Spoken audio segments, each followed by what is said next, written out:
Welcome to the Bravo Charlie Club podcast, making you 12 and a half minutes more awesome each week. He's Ben. I'm Richard. Let's go. Ben, how are you? Xin Chao. How's it? As you know, I'm committed to welcoming listeners from each country as they join us, and we've added Vietnam and South Africa this week. Fantastic. So, yeah, there you go. Well, let's kick Going into global. it, mate. Fully Awake Project. Fully Awake Project, yes. Kids investing. So Tell me. the challenge we found is, how do you encourage your kids to invest? So, okay. Well, I don't have any kids anymore, so it sounds like a you problem. That is a me problem. You did used to have them until very recently, though. So they turned 18. I don't know where they are now. So, we don't need to. But I mean, you probably dealt with this in your recent past. Yeah. Anyway, so we opened bank accounts for them and contributed to it on a regular basis. But that wasn't your question. Is how do you teach them investing, right? Not how both. do you teach them and encourage. So okay. I think from our side, we just set a goal for them, and the goal that we set was during Schoolies Week, which is a very famous post-high school event in Queensland, or around Australia actually. We said during Schoolies Week, you can go anywhere in the world that you would like to go except to Schoolies. And because it has such a bad reputation. It does have a terrible reputation. Yeah. And so that became the investment vehicle. And so they started saving towards the holiday that they wanted. And now obviously that holiday's in the rearview mirror, and they've got, car goals or home goals or more travel goals. That's sort of how we created that discipline and encouragement, and it's still, I'm proud to say it's still there now. So yeah, cool. How about yourself? Yeah, so what we did was we set up a Kids Vanguard account, which is sort of like an investment account, I guess. Yep. And we match dollar for dollar anything that goes into the account. So you can see that being taken advantage of by your. Yeah, well, we did put a cap on it, both age and monetary. So we're not paid out into that forever. But our daughter's got a job. She works at Macca's. She's putting some away, and we're matching it. And so this is it's going past cash. Like, it's not a bank account. It's like an investment linked to the stock exchange. That's right. Yeah. So it's a ETF. Sort of have a sort of like a standard, BSB and account number, and you deposit the money in there, and then when you get it enough to buy an ETF share, you buy one, and then nice. And then you have like a float there that just keeps going until you get enough in there to buy the next one, sort of thing. So like, I think that's put a big amount in. Yeah, got a long investment horizon. You don't want it to be in cash. That's probably going backwards in this day and age. So, I know, right? Nice one. Yeah. Well done. So that's that. Speaking of saving for holidays, mate, travel tips. You got a quick one for us? Travel tips. Super quick travel tip this week is strip the packaging from things if you buy them when you're out of town. So like, so the big box that the shoes come in. The big box that the shoes come in. Yeah, get rid of that box. Anything where the box doesn't add any value. Just ditch the box. You're not going to need that. I like that bit of space saving technique going on. And for me, exactly. How about yourself, Ben? Yeah, I don't like lights in a dark room. I'm trying to go for as much darkness in my hotel room as possible, and so I use a black dot to cover up that annoying little red LED on the TV. Yes. So if you've ever been into a hotel and there's some random like black stickers on the television or on the kettle or something, it's probably I've been in there.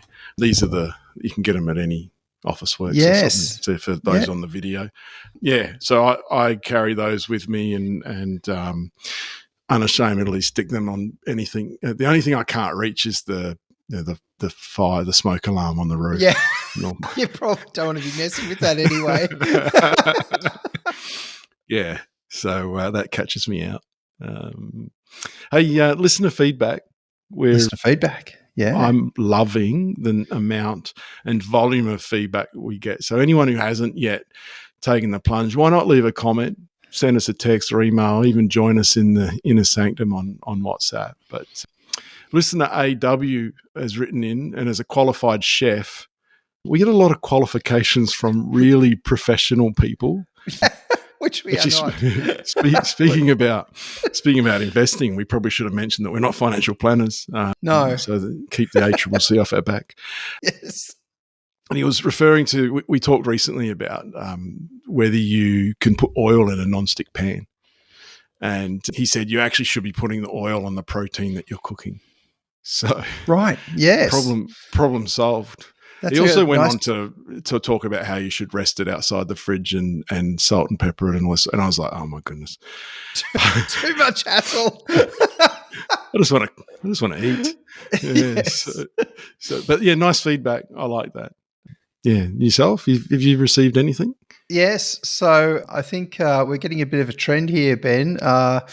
Listener BS has written in and he says, "Hi guys, enjoying the pod. However, I want to know, Benny, how you get all the bird excrement off your veranda when they all come there to eat your cat food." Well, that's the BS. If I think I know who that is, he didn't use the word excrement. So thank you for following our PG theme. The answer is we use an everyday deck wash and a hard bristled brush, which it looks a little bit like an iron. So if anyone has been following along, I make sure that Richard hasn't used it to make a cheese sandwich beforehand, and then you get the elbow grease in, and the only thing is the everyday deck wash can take the oils out of the deck as well. So you do have to apply yourself to reapply at some point. But that's how it comes off. Bit of a water to start from. Everyday deck wash, you can get it at your local home department, and we call it Bunnings in Australia. And there you go. That's the elbow grease. There we go. Yeah. On to the conundrum, mate. We talked about this. We led with this as a teaser last week. Should we have to resit a driving test when we renew our driver's license? So here in Australia, we renew every 5 years. Especially like if you move from a different state where, believe it or not, there are different rules, like turning left on reds and merging. Like, do you think that if I'm renewing my license as a 50-plus-year-old, I should have to resit a driving test? What's your thoughts on that? I reckon I think no. I don't think you should have to resit a driving test, but I think once you hit a certain age cap, you should have to resit the driving test regardless of the state. So I reckon maybe like once you hit 60 or 65 or something, yeah, I think everyone should have to resit a driving test to get a new license. Yeah.